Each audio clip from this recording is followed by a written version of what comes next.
there. I'm your host, Leslie Randolph. I'm a self-confidence coach for teenage girls and the self-confidence coach you wish you had as a teen. Honestly, I'm the self-confidence coach I wish I had as a teen because I know I could have saved myself and my mother a whole lot of heartache if I'd only known then what I know now. I hope to save you some of that suffering by sharing the lessons I learned late in life right here on Why Didn't They Tell Us? Welcome to the show. Hey, happy people. Welcome back to Why Didn't They Tell Us? So I know I always open the show saying how excited I am to be here. And I am excited to be here, but I've got to be honest. I'm coming onto the microphone today after spending yesterday at a funeral and a Shiva, which in the Jewish religion is the celebration of life that happens after the funeral. It's a chance for people to offer their condolences and, to share memories and to eat. Let's be honest. Like there is just so much food at a Shiva. This was a hard service. It was a hard funeral. I know that sounds counterintuitive, right? Because rarely is there a not hard funeral, but this one was especially difficult because the passing was very unexpected. But also it was evident from the number of people who were there and from the stories that were shared that the world had lost an extraordinary human, someone that was larger than life and made everyone they met feel important, loved, and seen. Now, in my mind, those are the most extraordinary humans that there are, right? Someone who lives with the intention of letting others know through their words and their actions, you matter. I see you. One of the people who spoke yesterday said something to the effect that this man lived with no wasted days. That really stuck with me. And I wanted to come on the mic today and talk about it with you. When I first started coaching, I was working predominantly with moms, women my age, and so many of them, while extraordinary, they felt like they were living life on autopilot. Just going through the motions of a life that on paper looked perfect, but didn't feel fulfilling. Like they were checking boxes day to day. And don't get me wrong, there are a lot of boxes to check, right? We're just getting off one of the busiest months of the year. There are so many boxes. And you'd think that would create this sense of purpose, meaning, and joy. But when you're living on autopilot, those check boxes actually add to the void versus filling it. Now, I know this so well because I was one of those women. I was doing everything right, and I air quote right. I was checking all the boxes, but I felt deeply disconnected from myself, from my purpose, from my joy. And of course, when you feel disconnected from self and all that encompasses self, you do feel disconnected from the people around you. And I felt that too. I think part of why I felt inspired to share this today is because it wasn't until my own father passed away that I feel like I came back to consciousness. Now, my dad passed away in the height of COVID when I was already asking myself some of those very big life questions because I don't know if you can relate to this. COVID was just this very surreal time when you realized how precious life is. And how important it is that we don't take this gift for granted because all of a sudden it can change. And when he died, I made the choice to change. And today I'm inviting you to do the same.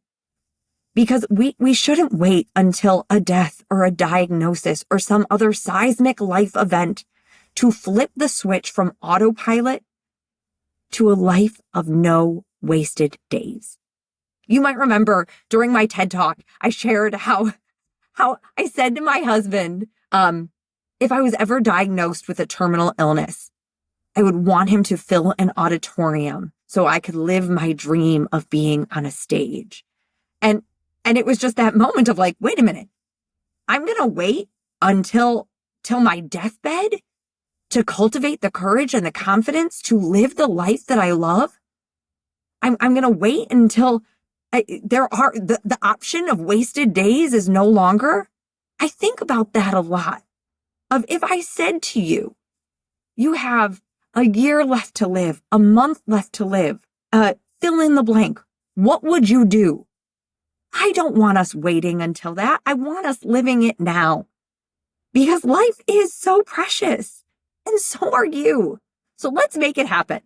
Now, I absolutely need to take a moment to remind you about my Summer of Self-Love coaching group right now, because this is exactly what that experience is helped designed to do. I mean, we're not going to be spending all the time thinking about our deathbed, I promise you that, but it's to trade autopilot for intention and to walk away with a roadmap and real tools for living a more meaningful and fulfilled life. This isn't something that most of us are taught. And when we're really in it, we don't feel like we have the capacity to create it. And this is why so many women end up feeling disconnected or stuck. But that changes this summer. Over 6 weeks, I'll be sharing the greatest hits from my coaching toolkit, the concepts and practices that help so many women feel more awake, more connected, and more committed to themselves. And most importantly, more confident in themselves and their ability to create what they want most in this one and only life we're all lucky enough to be living. That's what it required for me, right? To get on that stage, to do the TED Talk. So much courage, so much confidence, so much compassion for myself. And I want the same for you. So if that sounds like something you want or need, then I invite you to join me. There's a link in my show notes for this episode. And you can also find more on my website at confidencecoachforgirls.com. That is under the For Moms section, because while I am a self-confidence coach for teenage girls, we didn't get these lessons. I am teaching them today. Well, I'm teaching them this summer.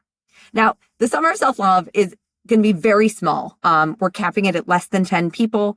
So I'm going to share some goodness here today to help all of you flip that switch from autopilot to just awe for the life you are living. First things first. And this truly is the first step to creating any kind of change you want in your life. You have to notice where you are. Does any of the above resonate with you? Like on a scale of 1 to 10, autopilot and checked out being 1 and 10 being like fully living the life of your dreams. Where are you? As always, no shame or blame here. Just notice. I encourage you to not just notice right now, but to make a habit of checking in with yourself frequently. Think about that. How often do you check in with you to acknowledge how you're feeling, to ask yourself what you need, and then to give yourself just that? Making a habit of checking in with you is the first and most critical step to living a more intentional life. Now, like any habit, consistency and commitment are key. So maybe take a moment right now to decide when you will do that. Daily. It can be in the morning before anyone else is awake or vying for your attention. It can be right before bed after you put down your kids and put down your phone. It can be before you pick up the kids for school or before you walk in the door from work. Find the time that works for you to do a daily check-in. I want you to make it a practice, a habit. And it doesn't need to be big. It doesn't need to be like, we have to light a candle and sit down and, get very zen. It can be a quiet moment where you just tend to you. Now, once you do that, once you start doing that of like checking in, like, how am I feeling? What do I need? You will get some data to help you because you are going to start to notice some things. They might be feelings you feel with frequency or quiet whispers of what you really want and need. So the first thing to do is to check in, to listen. Now, what do you do after you listen? You respond. You take what you've heard, what your head, your heart, your body are telling you or asking you for, and you begin to move with it or toward it. Listen, this doesn't need to be a giant leap or a massive overhaul of your life. It shouldn't be, and it usually isn't. Subtle shifts can create massive change. So start with small steps and celebrate each and every one of them. That is the key to switching off from autopilot, right? Of like, noticing, acknowledging it and celebrating it. Like to feel the feeling of what it feels like to take care of you, to respond to you, to fill your needs. So this is what it can look like in action. If you are feeling overwhelmed, a response to that can be saying no to one thing that drains you and maybe acknowledging the guilt that comes up with it or talking back to the guilt that comes up with it. Because I know when we say no, that guilt can come up. Now that is a skill and it's one that I'm teaching in Summer of Self-Love. But if you need that, let me know and I'll do an episode on that too. If you're feeling underwhelmed, like truly checking boxes and just feeling nothing, a response can be saying yes to something that feels nourishing and joyful. I'll go off script here for a moment and tell you, I was feeling that in my life. And this year I decided to add canasta to my weekly routine. If you know me, you know I love cards and it has brought me such joy. It is just fully nourishing. It has nothing that has anything to do with the kids or the business or the clients that I have the privilege to serve. It is something that just brings me joy. And I look forward to it every week now. If you're feeling uninspired, a response can be trying something new that you've always wanted to do and be willing to be bad at the beginning and keep going. If you're feeling like a bad mom or like you're not doing enough, then a response can be taking time to write down all the ways that you're crushing it. I promise you, if you take the time to flip that switch, to change that perspective, you will find so many ways that you are doing more than enough. And I say that in air quotes because what is enough? And you are doing an amazing job. Take the time to remind you of that. Now, I have to stress here, awareness is key, right? I said first and most critical step, awareness. But awareness without action is useless. In fact, it can start to feel really frustrating. I want you to think about that for a moment. Imagine kids coming to you and asking you every day for what they want and what they need. And you listening, right? You're down with them and nodding your head, but not giving it to them in any way, right? I mean, listen, if they're asking for dessert for breakfast, right? You can't do that, but you find a way to give them what they need in some way. And the same is true for you, right? Your quiet whisper might say, I need a vacation. And it might not be possible right now. But in what way can you give yourself that thing? What it is that you need, that feeling that you're looking for. Maybe with a vacation, you're really looking for just some calm, some respite, some escape from the day to day. So how can you give that to you, even if you can't go on a vacation right now? Now go back to your kids, right? They're asking you, they're telling you what they need and you listen, but you don't do anything to meet that need. Those kids would be monsters. I tease, but they definitely feel frustrated. And not to go so far, but they'd probably feel really unseen and unloved. Like their wants and needs don't matter. Listening to and responding to your needs is the ultimate act of self-love. It's how you show you that you matter, that your needs, your longings, your joy, they're worth honoring. It's self-love in action. And here's the beautiful part, right? As you begin to respond to what you need and what you want, little by little, step by step, you start to realign because you're going to take note of how it feels when you are taking care of you, when you are checking in and responding to you.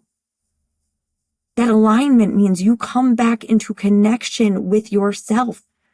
You start creating a life that feels less like something you're managing, boxes you're checking, and more like something you're living. Now, this is not about perfection, and I promise you, you won't do it perfectly every day, every hour, or every minute. And same, you're in good company. The goal isn't perfection. The goal is partnership with and for yourself. It's about showing up every day with the curiosity to check in and that compassion that happens when you do. by asking yourself, what do I need today? What would love feel like right now? And then having the confidence to act on those needs. What's one small thing I can do that moves me closer to the life I want to live? That's how real lasting change happens. It's not all at once, right? I said it's subtle. It's one honest check-in and one brave response, one very intentional choice at a time. Now imagine the cumulative effect of this as you start, if you were with me and you're going to make it a daily practice to check in, to listen and respond. I can imagine the cumulative effect. It is a life of no wasted days, a life that is fully lived. And that's what we should all be working towards. Because every day that we wake up with breath in our body, that is a gift. What will you do with that gift for yourself and then for others, right? Because when we are no longer on autopilot, we are showing up for everyone else in our life differently too. It creates this ripple effect. Taking time to remember that and living into it, I can't think of anything more meaningful. All right, my friends. I don't even know if I can close this one with a why didn't they tell us? Because they did. We all know. Life is short. Live it up and live it your way. Ask yourself the questions that matter. Listen to the response and answer it with your actions. See what happens when you do. I'm cheering you on for all of it. All right, my friends. Till next time. Love what you hear? Well, I'd love to hear from you. You can find me at confidencecoachforgirls.com. That's confidencecoachforgirls.com. Or email me at lesliethelifecoach@gmail.com. That's lesliethelifecoach@gmail.com. Hope to hear from you.